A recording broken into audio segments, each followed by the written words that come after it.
Eu sou João Frederico da Costa Azevedo Meyer, de apelido Johnny, e eu faço parte da história da SBMAC desde quando ela foi fundada por um grupo de sonhadores lá em Belo Horizonte.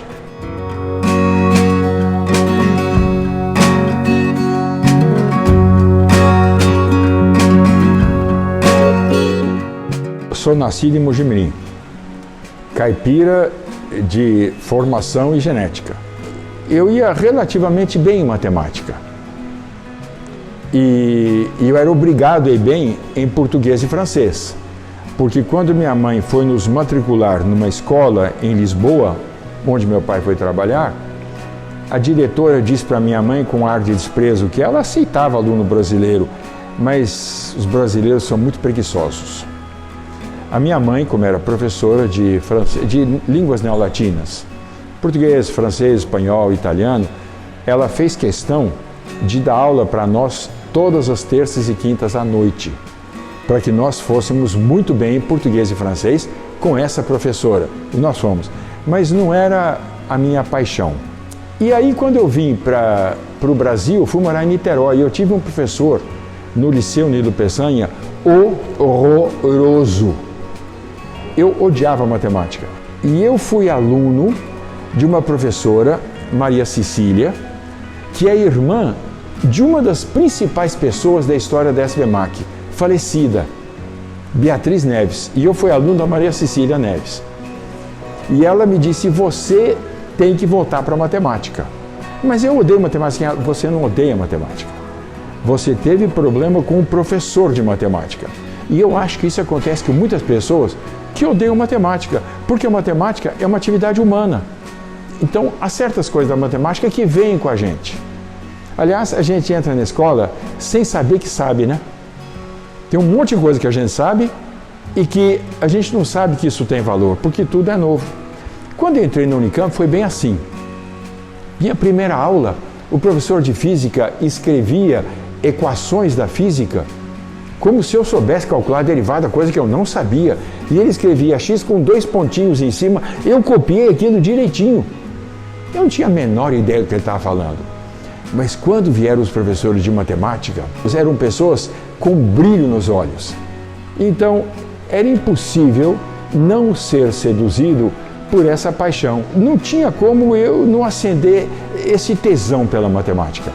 No terceiro ano, eu tinha que optar se eu ia para engenharia de alimentos, computação, engenharia civil, engenharia mecânica, engenharia elétrica, estatística, física. Eu optei pela matemática. Foi assim um amor, porque os professores de brilho nos olhos continuaram. Pessoas que vinham e falavam com paixão. Eu me formei em matemática e a Unicamp tinha falta de professores, saiu catando professor. Aí contrataram-me para dar aula recém-formado de cálculo para 120 alunos. Em geral, não havia uma rixa, porque havia só departamentos de matemática e departamentos de computação. E às vezes era a matemática que dava aula de cálculo numérico, às vezes era a computação que dava aula de cálculo numérico. Mas esse encontro foi o primeiro simpósio nacional de professores de cálculo numérico. Acho que o nome era alguma coisa assim. Então havia uma preocupação com educar, uma preocupação em fazer algo diferente do que simplesmente aquele cálculo, aquela álgebra linear, aquela geometria analítica que era toda feita com giz no quadro ou com lápis no papel. E desse anseio de ter mais espaço, frente ao espaço total que era ocupado pela matemática então dita pura, nós acabamos formando uma sociedade ali na hora. Havia muita gente lá com uma determinação por essa conquista de um espaço maior, com essa tentativa de usar a tecnologia que existia e de que a gente depende para fazer verdadeiras aplicações. Sob a liderança de pessoas muito relevantes, uma das pessoas importantes naquele tempo era o Marco Antônio Raupp, que veio a ser ministro da Ciência.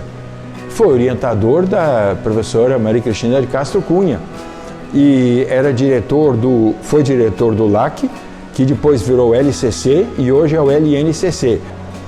E essa necessidade nasceu da gente ter uma representatividade, ou seja, da gente poder fazer solicitação de verba para eventos que fossem de matemática aplicada, para a gente ter uma entidade que nos representasse.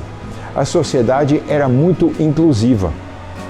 Então nós começamos com matemáticos, eu vou falar na expressão que a gente usava naquele tempo, popularmente, até grosseira. Os computeiros, gente da computação que tinha vindo para a matemática, gente da matemática que tinha ido para essa área de aplicações matemáticas, engenheiros, físicos, e a sociedade continuou muito inclusiva, sempre abraçando mais gente. Então, nesse simpósio em Belo Horizonte, nós elegemos a primeira diretoria. E eu fui bastante ativo nas articulações, porque eu gostava disso. Eu tinha vindo de uma liderança de política estudantil, eu era muito ativo no meu meio cristão de atividades. Eu fui da União Campineira de Estudantes Secundários, depois fui presidente do nosso centro acadêmico, quando a Unicamp começou em 67. Fui o principal presidente quando prenderam os outros dois em Ibiúna. Era um tempo muito ativo politicamente. A gente elegeu o professor José Vitório Zago. José Vitório Zago era um militante, desde aquele tempo, de um grupo trotskista. E eles achavam que eles precisavam conquistar esse espaço. Mas quando ele chegou aqui, ele assumiu um outro cargo de representação sindical, e ele não ia dar conta de fazer bem o trabalho dele na diretoria da SBMAC. Então eles resolveram me convidar e eu passei a ser o segundo secretário.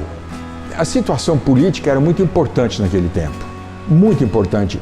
Em um dos congressos nós fizemos uma manifestação pela libertação de um matemático uruguaio que tinha sido preso naquela coisa que reunia Chile, Argentina, Uruguai e Brasil na década de 70 para caçar comunistas e eliminá-los. E o Macera foi preso no Uruguai e nós fizemos uma manifestação na Assembleia da SBMAC, num evento puramente acadêmico, porque a política fervia.